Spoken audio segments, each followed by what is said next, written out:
দুনিয়ার আগ্রহ তাদের কলবের মধ্যে থাকবে না। 3 নম্বর আলামত হলো আল-ইস্তি'দাদু লিল মাউতি ক্বাবলা নুজুলিহি, মৃত্যু আসার পূর্বে দুনিয়ার মধ্যে সে মৃত্যুর প্রস্তুতি গ্রহণ করবে। রাসূলুল্লাহ সাল্লাল্লাহু আলাইহি সাল্লাম এই হাদিসের মধ্যে 3টা আলামতের কথা বললেন। 1 নম্বর আলামত হলো আল্লাহ পাক রব্বুল আলামিন যাদের অন্তরকে ইসলামের জন্য খুলে দিবেন, তাদের কলবের মধ্যে একটা নূর থাকবে, একটা আলো থাকবে।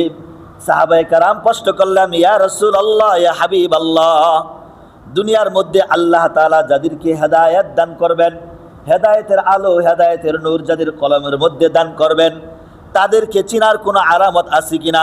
তাদেরকে আমরা কিভাবে চিনতে পারবো?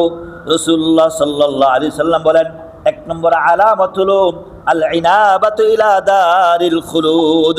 1 নম্বর আলামত হলো ওই মানুষগুলি চিরস্থায়ী তার জীবন অর্থাৎ পরকালের জীবনের প্রতি, পরকালের দিকে তাদের আগ্রহ আকর্ষণ দুনিয়ার মধ্যে সবচেয়ে বেশি থাকবে। 2 নম্বর আলামত হলো আত-তাজাফা আন দারিল গুরুর।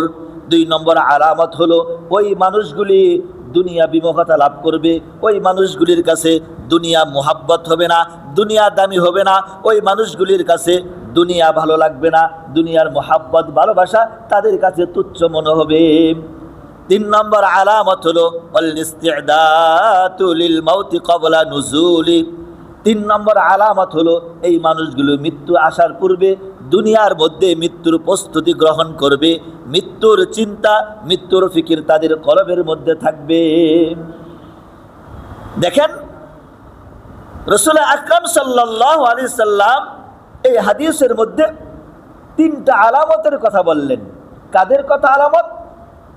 আল্লাহ তাআলা দুনিয়ার মধ্যে যাদেরকে হেদায়েতের পথে পরিচালিত করবেন, অর্থাৎ দুনিয়ার মধ্যে আল্লাহ তাআলা যাদেরকে হেদায়েত দান করবেন, যারা হেদায়েত প্রাপ্ত হবে তারা দুনিয়ার মধ্যে ঈমান গ্রহণ করবে। ঈমান গ্রহণ করার পরে দুনিয়ার মধ্যে যত ধরনের নেক আমলগুলি আছে, এই নেক আমলগুলি করতে পারবে। এগুলা আল্লাহ রাব্বুল আলামিন তার জন্য সহজ করে দিবেন। বলেন সুবহানাল্লাহ। হেদায়েত এটা হলো একটা নূর বা আলো। এই আলো বা নূর যাদের কলবের মধ্যে থাকবে, এটা আমরা কিভাবে বুঝতে পারবো? সেই কারণগুলি রাসূলুল্লাহ সাল্লাল্লাহু আলাইহি সাল্লাম হাদিসের মধ্যে উল্লেখ করে দিয়েছেন। 1 নম্বর আলামত হলো যে আখিরাতের প্রতি যারা সবচেয়ে বেশি আগ্রহ থাকবে, আখিরাতের প্রতি যাদের